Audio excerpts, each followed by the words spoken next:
स्वागत छ सम्पूर्ण भाइ बहिनीहरूमा। आज चाहिँ एससीको रिजल्ट आउने एकदमै पक्का भइसकेको छ। भर्खरै एनइबीबाट पनि अपडेट आएको छ र विभिन्न सङ्घ संस्थामा कार्यरत रिजल्टको लागि तयार गर्ने व्यक्तिहरूबाट पनि अपडेट आइसकेको छ र आज चाहिँ एनइबीद्वारा यो 2082 सालमा हुने रिजल्ट 2081 को एसई रिजल्ट आज आउने पक्का भएको छ र म तपाईहरुलाई रिजल्ट आउनासाथ कसरी सबैभन्दा छिटो हेर्ने, आज रिजल्ट कति बजे आउँछ भन्ने कुरा सम्पूर्ण यस भिडियोमा बताउने छु। भिडियोलाई अन्तिमसम्म हेरेर साथ दिनुहोला। म तपाईहरुलाई ह्याङ नहुने वेबसाइट चेक गर्दाखेरि चाहिँ सजिलो हुने वेबसाइट र सिम एनटीसीको सिम मार्फत चेक गर्ने तरिका बताउने छु। कृपया भिडियोलाई अन्तिमसम्म हेरेर साथ दिनुहोला। राष्ट्रिय परीक्षा बोर्ड परीक्षा नियन्त्रण कार्यालय कक्षा 10 जनवरी भक्तपुरका अनुसार आज चाहिँ एसई रिजल्ट प्रकाशन गर्ने भनिएको छ।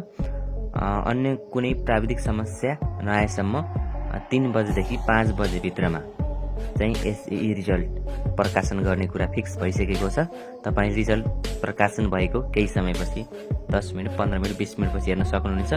वेबसाइट चाहिँ ह्याङ हुने सम्भावना एकदमै धेरै छ। सो त्यही भएर चाहिँ धेरै तरिकाहरू छन् रिजल्ट चेक गर्नको लागि। त म तपाईले स्क्रिनमा राखिदिनेछु, त्यहाँबाट चेक गर्न सक्नुहुन्छ। र भरपर्दो तरिका चेक गर्ने तरिका भनेको चाहिँ तपाईहरु यहाँ स्क्रिनमा देख्न सक्नुहुन्छ। तपाईले चाहिँ एनटीसीको सिम छ भने 1600 मा मेसेज पठाउन सक्नुहुन्छ, कल गर्न पनि सक्नुहुन्छ।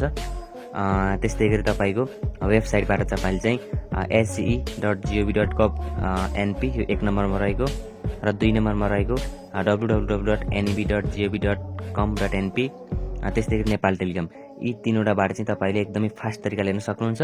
वेबसाइट कस्तो तरिकाले ह्याङ हुन्छ त्यही अनुसार तपाईले 1 2 3 गरेर चाहिँ तपाईले चेक गर्न सक्नुहुन्छ। रिजल्ट चेक गर्नको लागि चाहिँ तपाईले सिम्बल नम्बर हाल्नु पर्ने हुन्छ र मार्कसिट हेर्नको लागि चाहिँ तपाईले आफ्नो डेट अफ बर्थ राख्नु पर्ने हुन्छ। म तपाईलाई सम्भव भएसम्म मिलेसम्म चाहिँ लाइभ रिजल्ट चेक गरिदिनेछु। यही च्यानलमा लाइभ आएर रिजल्ट आउँदा बित्तिकै लाइभ आउनेछु र तपाईँ पनि जोडिनु होला। च्यानललाई अहिले नै सब्स्क्राइब गरेर राख्नु होला। म तपाईलाई सजिलो हुने तरिकाले चाहिँ लाइभ चेक गरिदिनेछु, रिजल्ट चेक। सो आउनेछु रिजल्ट आएपछि है त।